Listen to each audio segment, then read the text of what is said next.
Hey, this is Ben, and I'm making another community gang stalking video. Now, this one you may find interesting. You see, um, I call it a matrix map. And if you're now, I believe that people that are saying they're getting community gang stalked, they probably are, and it's done by technology, because they need people that are that they practice their techniques on. I'm not saying that those people's experiences are not real, but what I am saying is the people that they're practicing those targets on, they're perfecting their techniques for certain individuals that they are going to gain financially from.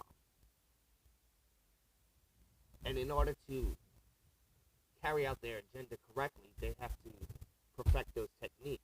So they use test subjects. Okay, so I believe that if you are a not a test subject and you're getting community gang stalked, there's a reason. And here's how I'm going to prove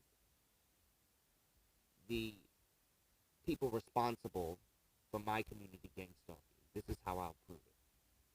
I discovered that the family that I'm blaming for my community gang stalking, I was born 666 feet from their driveway.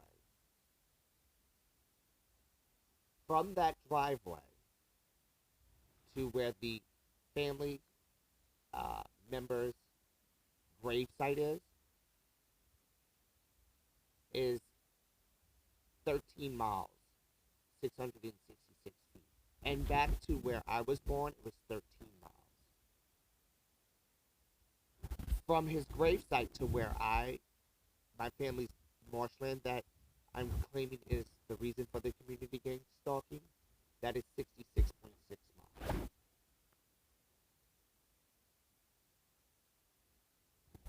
Now, from that family's property, another property that they own, to where my dad was born, it's 33.3 miles, and back is 66.6.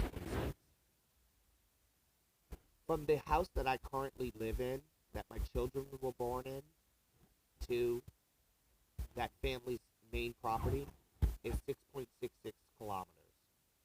There's a change from miles to kilometers, and that represents a change in generation.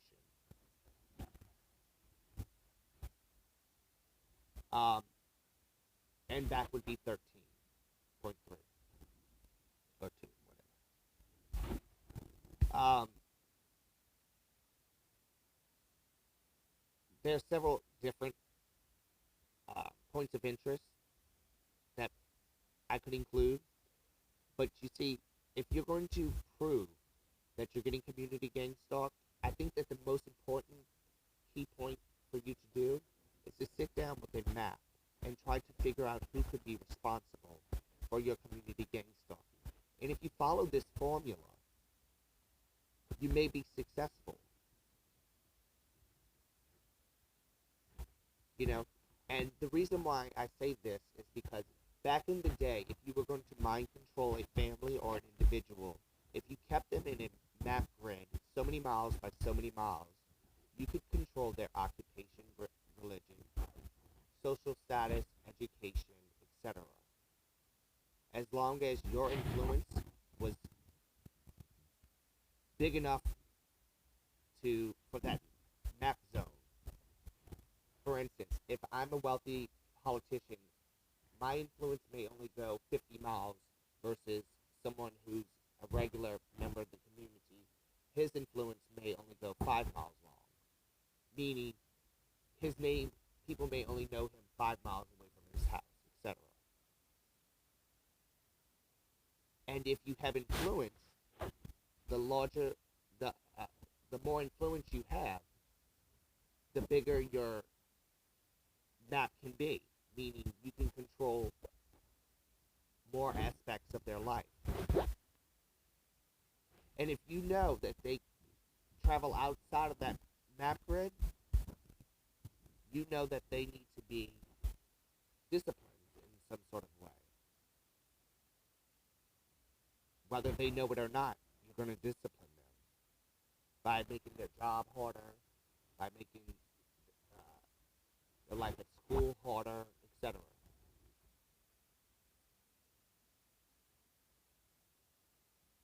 Now, also, what's important about proving your community gang stalking experience is truly taking place, I noticed that in my community there are two Benjamin Streets, and the first Benjamin Street is by Angela Street or Angela, whichever way you would like to pronounce it.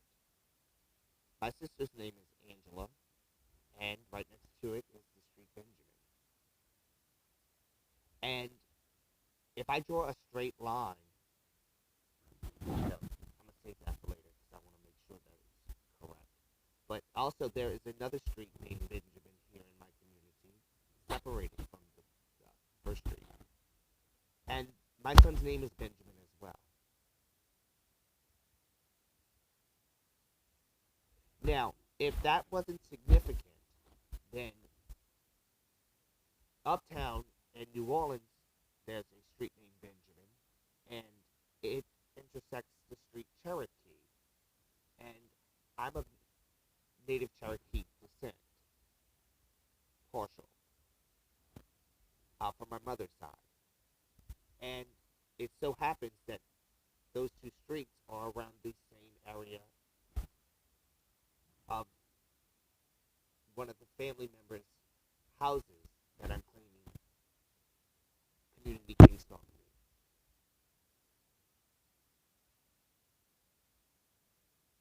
In fact, it's like in his backyard.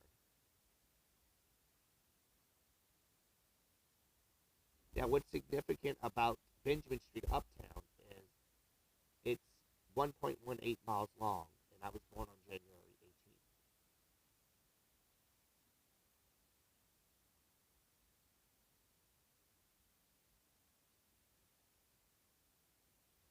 18th. And now, what I also noticed is the mother of my children, from where she grew up to um, a place where I grew up or used to live, it is 18.1 miles long, away from each other. And I was born on January 18th. But it's 29.2 kilometers. And I met her when I was 29 years old in February. January, February, 29 years old. That's when I moved in with her. I just thought that was pretty interesting. See the switch from miles to kilometers yet again.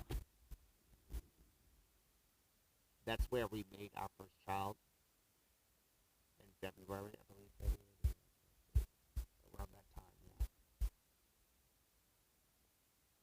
Yeah. Now, what's also significant about my community gang stalking is the family that I'm blaming for my community gang stalking. They planted groves of trees here in my community in the 20s, oak trees. And the oak tree represents eugenics. And you have positive eugenics and negative eugenics, which means extending a bloodline, and negative eugenics would basically, in short term, ending a bloodline. Well, I was born 66 yards from a grove of trees that he planted in the 20s, and my son was born .66 kilometers. No, 0.66. I gotta check and see. Yes, 0.66 kilometers from the Pakenham grove of trees that he planted in the 20s as well.